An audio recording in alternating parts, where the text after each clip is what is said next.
Саламатсызбы, урматтуу баяндамачы. Могул жерде жанакы машина куруу заводун Кыргызстанга куруу бул өтө жакшы нерсе, колдой турган нерсе.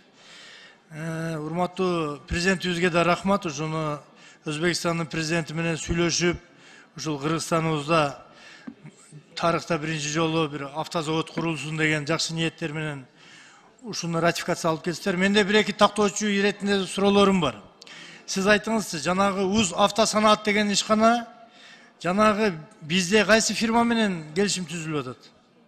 Бул долбоордун алкагында 3 субъект болот. Бул УЗ автосанаат Өзбекстан тарабынан, биз тараптан ДТ Техник жана Нур компаниясы биргеликте ДТ Техник жана Нур Кыргызстандын компаниялары. Ооба. Алар ошол мисалы бир машина дейли, ушул машинанын канча процент локация запчасты Өзбекстандан келет, а канча процент запчастын биз Кыргызстандын фирмалары жасап берет?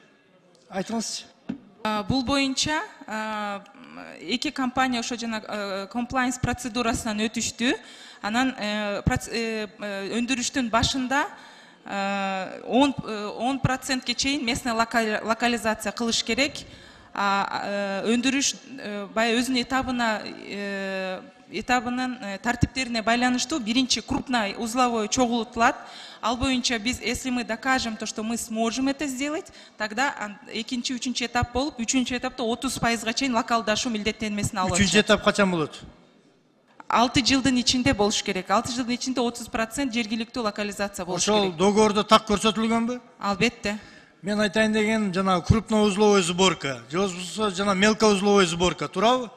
Бул локализация деп жанакы машинанын толук могул жерде сборка кылып бүтүп, Өзбекстандагы бир боордошторум ойлоп атса керек, Кыргызстан аркылуу таможенный союздун рыногуна чыгабыз депчи. Мен да аларды туура түшүнүп атам. Анан келип эки задний видти, же болбосо 4 дөңгөлөктү Кыргызстандан салып коюп, Мадейин Кыргызстан деп чыгарышка биз кызыктар болбошубуз керек. Туура айтамбы?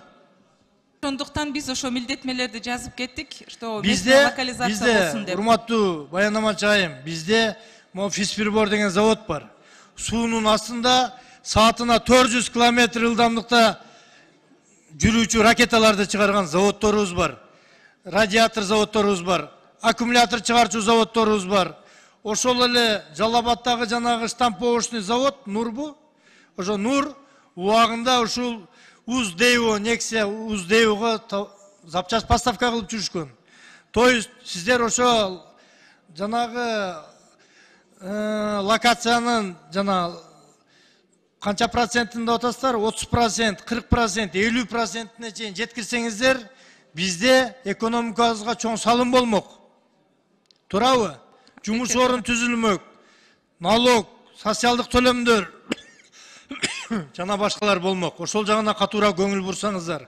Андыктан сиз эгерде 90% же 95% Өзбекстандын запчасты менен эле машина бул жерде завод курулуп чыга турган болсо, анда бизге аябай эле выгодный эмес болуп калат. Мен туура айтамбы? Ошо сиз белгилеп кеткен тобокелчиликтерди эске алуу менен азыр ошо милдетме катары 30%ке чейин деп жазып, ошол баан бар такталып жазылып атат. 30% минимум болуш керек. Локализация. Туурабы? Ошону так даана көрсөтүп коюңуздар. Урматтуу коллегалар, мен да сиздер чакырып кетем. Бул заводдун курулуш ратификациясын колдоого, бирок жанакы биздин дагы Кыргызстандын заводторубуз кошо иштесин, запчасть чыгарсын.